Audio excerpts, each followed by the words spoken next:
Loss অ্যাঞ্জেলেসে চলমান বিক্ষোভের মধ্যে যুক্তরাষ্ট্রের জাতীয় রক্ষী বাহিনী মোতায়েনের জেরে ট্রাম্প প্রশাসনের বিরুদ্ধে মামলা করার ঘোষণা দিয়েছেন ক্যালিফোর্নিয়ার গভর্নর গ্যাভিন নিউসাম।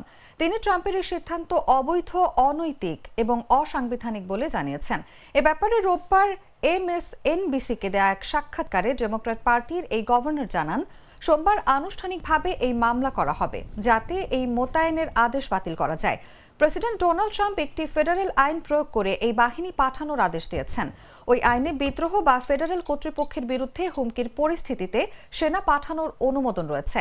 তবে গভর্নর নিউসামের দাবি, এই ধরনের মোতায়েনের জন্য সংশ্লিষ্ট রাজ্যের গভর্নরের সঙ্গে সমন্বয় করা বাধ্যতামূলক, যা এক্ষেত্রে মানা হয়নি।